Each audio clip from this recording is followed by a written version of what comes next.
آدم علیہ السلام وہ زمین پر بسنے والے تمام انسانوں کے باپ ہیں۔ ان سے پہلے کوئی بشر نہ تھا۔ آپ کے بعد جو بھی پیدا ہوا وہ آپ کی اولاد میں سے ہے۔ اللہ تعالیٰ نے آدم علیہ السلام کو یہ شرف بخشا کہ انہیں اپنے مبارک ہاتھوں سے پیدا فرمایا۔ آپ کو تمام زمین کے کونے کونے سے جمع کی گئی خاک سے پیدا کیا گیا، پھر ان میں روح پھونکی۔ جب روح ان کے سر کی طرف سے داخل کی گئی تو انہیں چھینک آئی، تو انہوں نے الحمدللہ کہا۔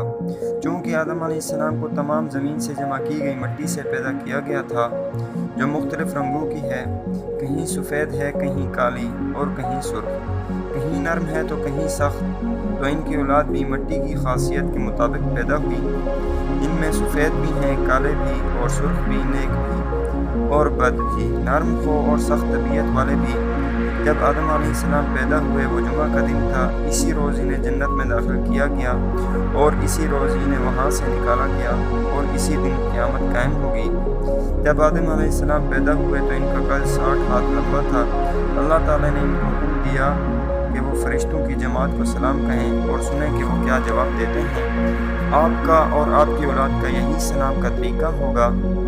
آدم علیہ السلام نے فرشتوں سے کہا، السلام علیکم، یعنی تم پر سلامتی ہو۔ فرشتوں نے جواب دیا، وعلیکم السلام ورحمۃ اللہ، یعنی تم پر سلامتی ہو اور اللہ کی رحمت۔ جب اسلام آیا تو مسلمانوں کو یہی حکم دیا گیا کہ جب ایک دوسرے سے ملیں تو السلام علیکم کہیں۔ اسی طرح ہم اپنے ملنے والوں کو امن و سلامتی کا پیغام دیتے ہیں۔ آدم علیہ السلام کو پیدا کرنے کے بعد اللہ تعالیٰ نے فرشتوں کو حکم دیا کہ وہ آدم علیہ السلام کو سجدہ کریں۔ انہوں نے اللہ کے حکم کی تعمیل کی۔ ابلیس نے آپ کو سجدہ کرنے سے انکار کر دیا۔ اللہ تعالیٰ نے آدم علیہ السلام کو تمام ضروری چیزوں کے نام سکھا دیے جن سے لوگ ان چیزوں کو پہچانتے ہیں۔ ان کو ہر جانور، ہر پرندے، ہر حیوان، انسان، سمندر، پہاڑ، غرض تمام چیزوں کی افعال و حرکات کے نام سکھا دیے۔ اب اللہ تعالیٰ نے فرشتوں سے کہا کہ تم بھی ان چیزوں کے نام بتاؤ۔ وہ کہنے لگے، اللہ تیری ذات پاک ہے، جتنا علم تو نے ہمیں بخشا ہے اس کے علاوہ ہمیں کچھ بھی معلوم نہیں، بلا شبہ تو دانا اور حکمت والا ہے۔ پھر اللہ تعالیٰ نے آدم علیہ السلام کو حکم دیا کہ تم فرشتوں کو ان چیزوں کے نام بتاؤ۔ جب انہوں نے نام بتا دیے تو اللہ تعالیٰ نے فرشتوں سے کہا، کیا میں نے تم سے نہیں کہا تھا کہ میں آسمانوں اور زمین کی تمام پوشیدہ باتیں جانتا ہوں؟ ابلیس یعنی شیطان فرشتوں کی جماعت سے تعلق نہ رکھتا تھا، بلکہ وہ ایک جن تھا۔ فرشتوں کو اللہ تعالیٰ نے نور سے پیدا کیا اور جنوں کو شعلہ مارتے ہوئے آگ سے۔ فرشتوں کی صفت ہے کہ وہ اللہ تعالیٰ کی نافرمانی نہیں کرتے، بلکہ جس کام کا انہیں حکم دیا جائے وہ فوراً بجا لاتے ہیں۔ فرشتوں کے برعکس جنوں میں سے بعض اللہ تعالیٰ کے احکام کو مانتے ہیں اور بعض نافرمانی کرتے ہیں۔ جب اللہ تعالیٰ نے فرشتوں کو حکم دیا کہ وہ آدم علیہ السلام کو سجدہ کریں تو تمام فرشتوں نے آدم علیہ السلام کو سجدہ کیا، مگر ابلیس کہنے لگا، میں اس سے افضل ہوں اور بہتر ہوں، مجھے آگ سے پیدا کیا گیا ہے جبکہ آدم علیہ السلام کو مٹی سے پیدا کیا گیا ہے، لہٰذا میں اسے کیسے سجدہ کر سکتا ہوں۔ اس نے فخر کیا، تکبر کیا، اپنے آپ کو بڑا اور افضل جانا، آدم علیہ السلام کو حقیر اور کمتر جانا۔ اس کا عذر بڑا ہی بیکار اور غلط تھا۔ جب ابلیس نے اللہ تعالیٰ کی نافرمانی کی تو اللہ تعالیٰ اس سے ناراض ہوئے اور اس کو حکم دیا کہ تو میری بارگاہ سے نکل جا، تو مردود ہے، اور اس کا مقام اور مرتبہ بھی چھین لیا۔ شیطان اللہ تعالیٰ سے کہنے لگا، قیامت کے دن تک کی زندگی چاہیے مجھے، یعنی مجھے قیامت تک موت نہ آئے۔ اللہ تعالیٰ نے اس کو قیامت تک زندگی عطا فرما دی۔ جب اسے اس بات کا یقین ہو گیا وہ قیامت تک زندہ رہے گا تو اس نے اللہ تعالیٰ سے کہا، میں بنی آدم کا دشمن رہوں گا، انہیں گمراہ کرتا رہوں گا۔ اب ہر وہ شخص جو شیطان کی بات مانے وہ بد نصیب ہے اور جو نہ مانے وہ خوش نصیب ہے۔ شیطان کو جنت سے نکال کر وہاں آدم علیہ السلام کو آباد کیا گیا۔ آپ جنت میں اکیلے تھے، آپ کا کوئی ساتھی نہ تھا جس سے انہیں تسکین ہوتی۔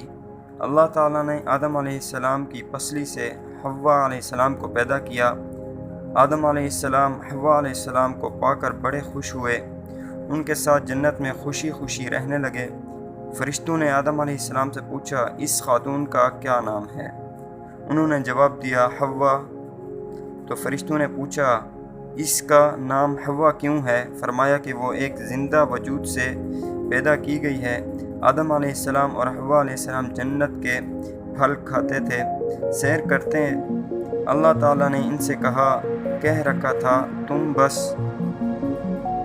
جس مقام پر جانا چاہتے ہو جا سکتے ہو اور جنت کی نعمتوں سے خوب فائدہ اٹھا سکتے ہو۔ ہاں، ایک ایسا درخت ہے جس کے قریب تم نہیں جاؤ گے اور اس کا پھل بھی نہیں کھاؤ گے، ورنہ تم ظالموں میں شمار کر دیے جاؤ گے۔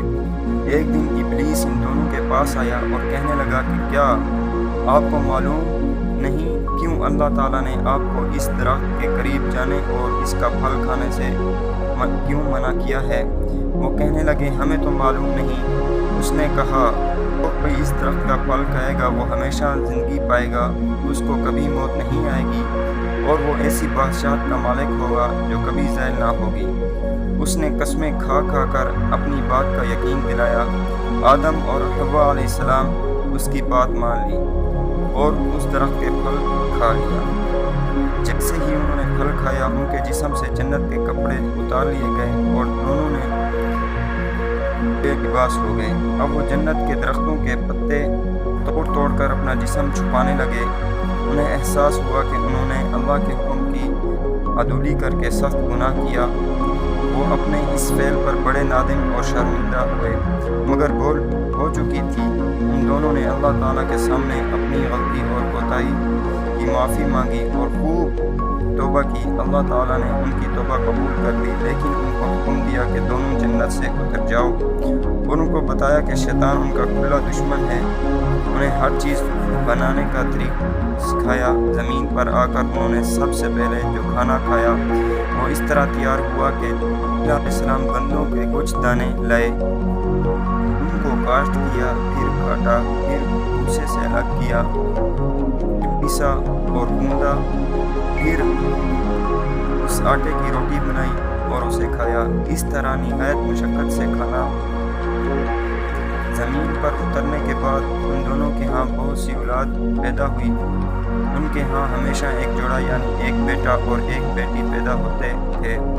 جب اولاد بڑی ہوئی تو انہیں حکم دیا گیا ہر لڑکے کی شادی دوسرے لڑکے کے ساتھ پیدا ہونے والی لڑکی سے کریں، دوسرے کی شادی پہلے کے ساتھ پیدا ہونے والی لڑکی سے کریں، یعنی اس لڑکی سے شادی کرنا جائز نہ تھا جو لڑکے کے ساتھ پیدا ہوئی۔ اب ان کی اولاد پیدا ہوتی چلی گئی۔